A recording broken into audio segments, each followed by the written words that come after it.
Shannon, how quickly do you think he can compete for a Pac-12 championship? I think it's going to take a while because I don't know if he has the offensive and defensive line, the interior play. He's talking about guys that light up the scoreboard. Those are skill positions. Guys that prevent that. He's talking about the defensive backs. And I believe he has the skill positions to do that. But you win championships in those trenches. You look at Alabama and what they've been able to do. You look at the Georgia Bulldogs, what they've been able to do. True. If you want to compete, you've got to get those guys. And I love Hope. Skip, I went to school with a girl named Hope Perkins. There was a deacon in my church named Hope Hagan. I played basketball with his son named Hope Hagan Jr. Hope won't get it done. Talent gets it done, and he understands that. I do believe if they give him time, time will get the job done. Yep. But this is not a quick fix because Colorado does not have the level of talent that USC has. It doesn't have the level of talent that some of these other programs have. But like he said, give me time. The portal is a game changer for every university because guys are leaving Alabama. Guys are coming to Alabama. Guys are going to leave CU. He's going to be able to get some of those guys also. Give him, I say it's going to take him at the bare minimum 3 years, Skip, because it's going to take, because he has some freshmen, some sophomores. Now, they might not all be there after spring practice or after next year's season, but it's going to take him at least 3 years to get his level of player in that building, offense and defensive lineman. I don't think you have a problem recruiting skill players because he's time. So he'll be able to get those. No, good point. It's those big dogs. Yeah. It's those road graders. It's those guys it's the Aaron Donalds. It's those guys that go put the quarterback on the ground. Yeah. You win championships, Skip, by scoring touchdowns and preventing touchdowns. And the defensive line is the quickest way to do that. Offensive line is the way to protect your quarterback in open holes. I say give him 3 years and he'll be able to compete. So you know this man very well. I do. I covered this man, know him some. I love listening to this man because he is a gifted orator. He's got the charisma of the most influential televangelist. He's like the greatest Baptist preacher ever. It's just spitting fire and brimstone and hope. Yeah. And he sold me. I'm just watching him, and I'm like, I want to sign. Where do I sign? I want to play. I want to be part of this. Yes. He says there's hope in you. He's telling the media, and they're thinking, yeah, I'm we believe, this. yeah. I think we got something special here.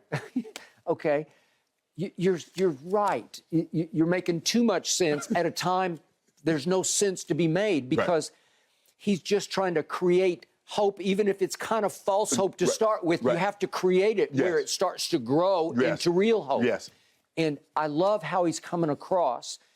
And he went on and on. I got quotes here where I just read this and I just absorbed all of it. I even loved his, this is just a comma right now because we're going to bungee jump into the portal because a bunch of kids in spring are going to go through spring practice and say, I don't know if I'm going to get enough playing time here. I might want to go join time in Boulder. And then he just preached about Boulder, saying it's the hidden gem. Have you ever been to Boulder? I have. Yeah.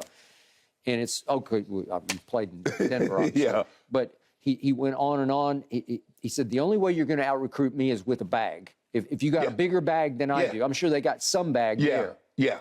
Because that program has legacy to it. I don't know if people remember, but they've been a national power. They have won a national championship before. In the 90s, they were loaded. Hey. Coach McCarthy did a great job, but he went to Texas, he went to California, got Alfred Williams, Canavis McGee, Eric Bieniemy, got Flanagan, got those guys out of Watts and Compton to come to that program. He did. Christian Fourier, got Westbrook, Cordell Stewart. It's a good one. Yep. They were loaded. Yeah, Christian, good friend of mine. And yet, through my childhood, Big 8 days, when Oklahoma played Colorado, I dreaded having to go to Boulder because we didn't win there very often because it was a hard place to play because they were loaded with all of the above. So he is recreating something that has a long-term foundation to it. This is, he's not having to create it out of thin air. Right. Up in thin air, speaking of thin air, right? Yeah. And he went on and on. He says, because of the coaching staff, the atmosphere, the city, the publicity, the structure, the discipline, the academics, the graduation rate, the food in the cafeteria, it's hard to say no to me. It is. But we're just getting started. But to your point, the skill is there because he's got 2 5-stars there, right? Yes. One that he'd already recruited. And Skip, he's going to have to win because everybody has facilities. Yeah. Everybody got barber chairs. Everybody got hydro pools. Everybody got pool tables and billiard and ping pong and poppy shot and cornhole. Everybody got that in their locker rooms. You got to win. Everybody got great training table. Skip, everybody got these 5-star chefs and whatever you want. You want omelets, you want quiche, whatever it is, Skip, they got it. No, they got it. You got to win. Okay. You got to win. So he recruited a 4-star receiver out of Georgia. Yep. That'll work. He recruited that running back, that Dylan Edwards, who signed with Notre Dame. He verbally committed with them. Yep. Skill. Right. Okay, we got it. The DB that he got out of Florida, that Cormani McLean, he's a stud, 5-star. man. I mean, he's 5-star. Supposed to go to Miami. And Travis Hunter, that he'd already had at Jackson State, is a 5-star. He's going to play on Sundays. Yes. His son is a very good quarterback. It's hard for me to gauge. He's playing the HBCU schedule. Right. It's a step up in competition, obviously. Yes. But I think he's pretty good. Yeah. And because of his experience factor, I think that's the most important position, but you have to protect him, as you said. Okay, I got it. But at least you've got a quarterback that you know really well. He's your son. And you trust. And he knows the system. That's what I'm saying. You can, there's no reinstallation of this. It's already there. And all those coaches, he's got an all-star coaching staff. A lot of guys were on NFL staffs. A lot of them. My friend Dennis Thurman for years. Tim Brewster was on the NFL staff. He got Zim. He did. Coach Zimmer, okay? So they have brain power at the top, starting with Deion, obviously, the greatest cornerback ever.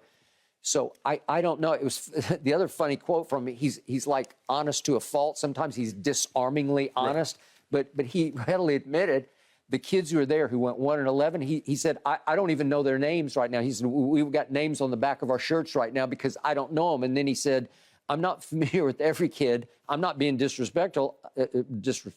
I'm just being honest. Right. Well, what he's telling you is, I don't really care about these kids who went 1-11 because they're not going to help me very much. Well, that's what, Skip, you start out, that's what you do. You put, well, we didn't put name, we had tape on the back of our helmet. So, you know, because everybody goes spring practice, you had tape with your name on the back of your helmet. But he's talking about the ones, not the ones he's recruiting, the ones who he got stuck with, the hand-me-downs, right?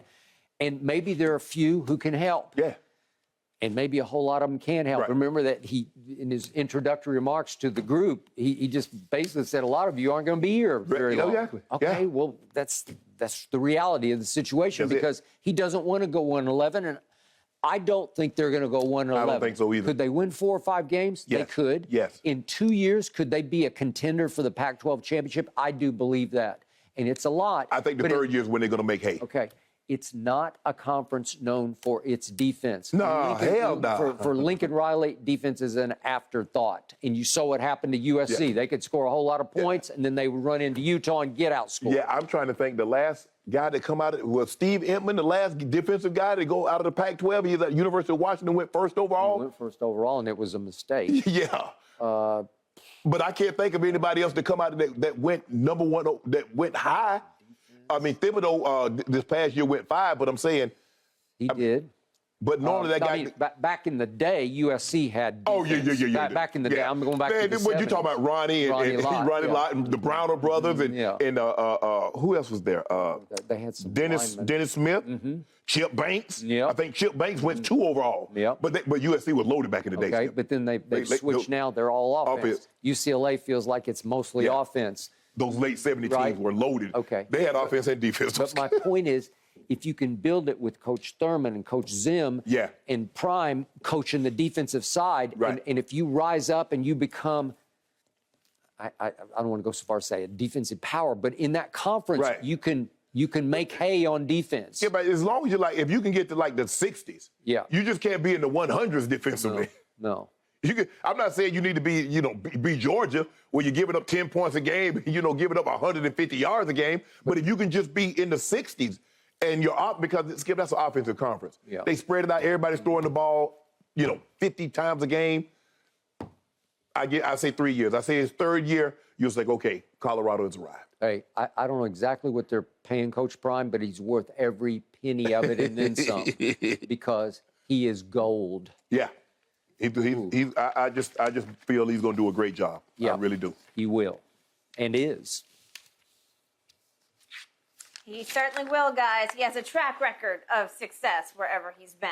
Thanks for watching, Undisputed fans. Subscribe here to get the very latest from Skip and Shannon. Plus, go watch a few segments from our other shows on FS1.